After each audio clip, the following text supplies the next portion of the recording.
When designing a Fabric ontology, we have a few choices for how to translate our design ideas into a physical ontology.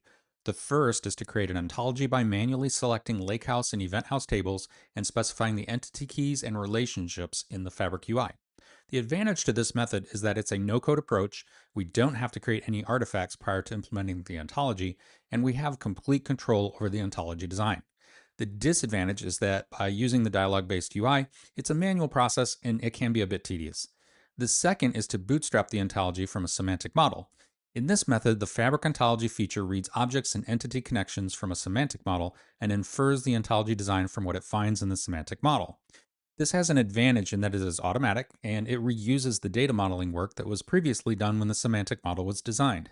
The disadvantage is that the automated process needs to infer key values, it uses its own judgment about intended relationship direction, and any design changes or property relationship naming that we need to do has to be done manually after the ontology is built.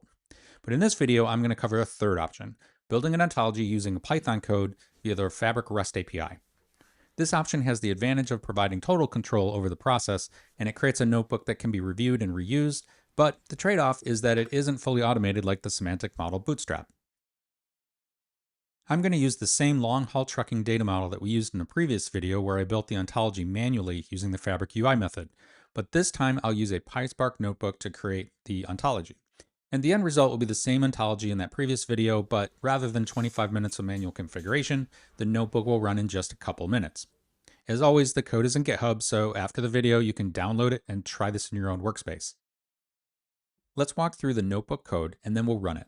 The first cell is just a configuration cell where I'll specify the workspace name, the lakehouse name, and a name for the resulting ontology. Next, we'll have some code to fetch the lakehouse ID using the lakehouse name that we put in the configuration cell.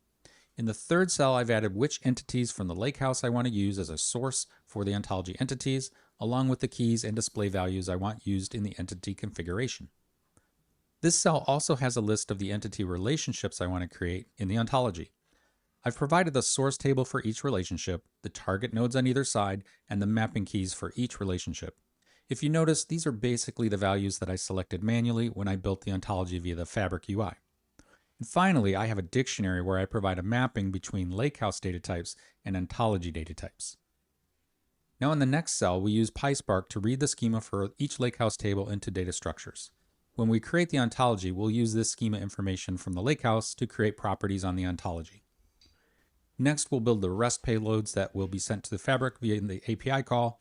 We'll basically loop through all the data that's actually in the lakehouse, and when we find a table or property that is in the ontology definition up above, we'll create a data structure that describes the ontology definition for it.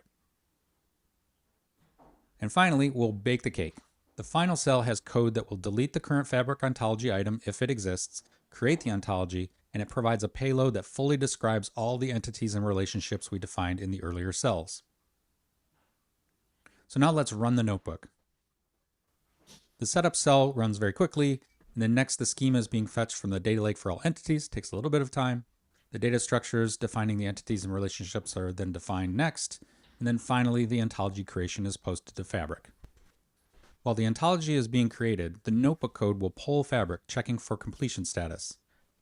When the ontology creation is complete, the notebook is finished. Now if we open up the ontology item that we just created, we can see that it's here.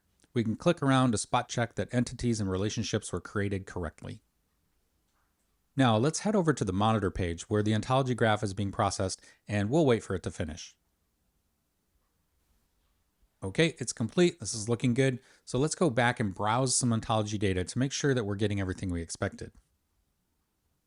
Okay, that's it. Now to summarize, we can create an ontology in several ways. The three we discussed are by hand using the Fabric UI, by bootstrapping a semantic model, and through code using the Fabric REST API, which we walked through in this video. Code is in the GitHub repo linked in the description, and I'll see you next time.